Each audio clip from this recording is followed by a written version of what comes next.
Here's my tire pump.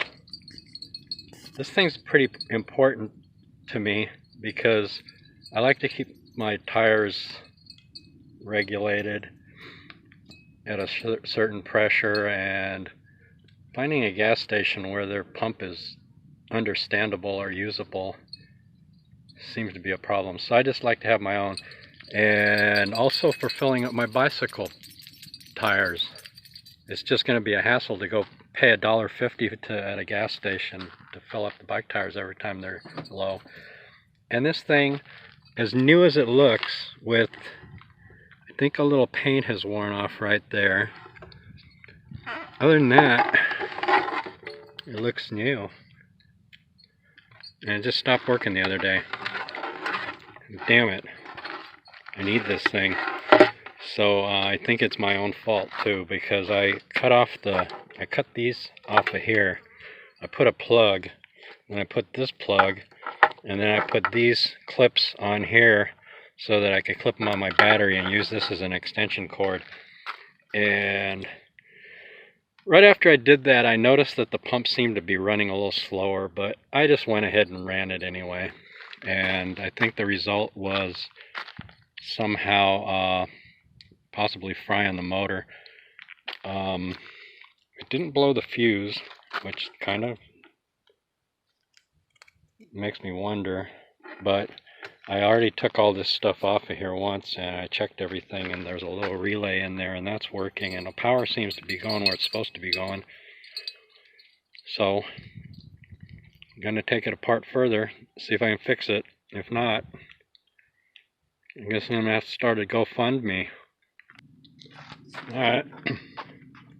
Well, this is pretty much what they look like when they're never going to work again.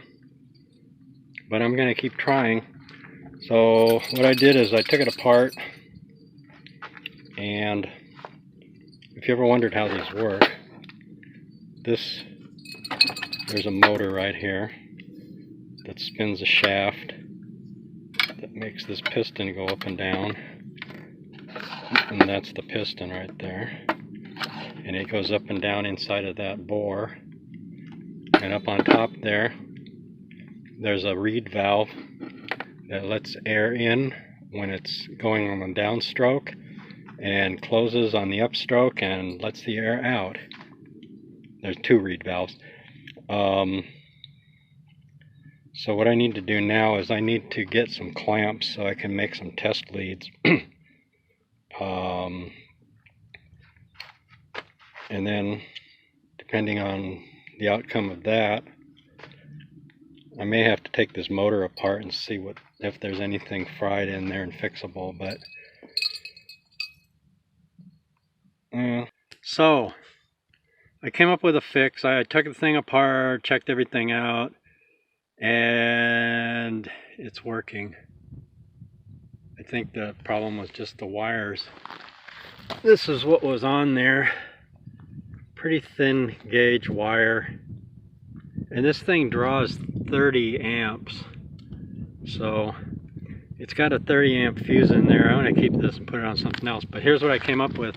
I put an Anderson connector on here with short lengths of 10 gauge wire.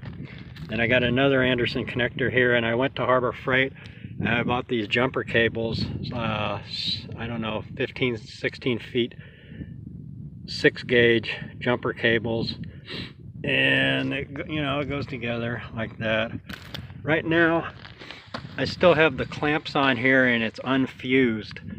Now that's not the hot setup, but I am going to add a fuse. I just need to find a place in the engine compartment where I can mount a fuse, and then I've got another Anderson connector that I'm going to put on that end and get rid of those clamps.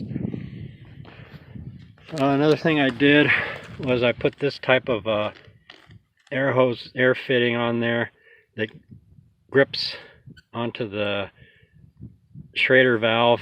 I was using this kind because I had that Toyota motorhome with the dual rear wheels, and you need one of these kind to get in there. But this is going to work out a lot better for a whole lot of different reasons. So got my pump working again, and it works great with this thick cable. Now these things draw us 30 amps, so good idea to keep the engine running. That's it, fixed pretty much, 95% fixed.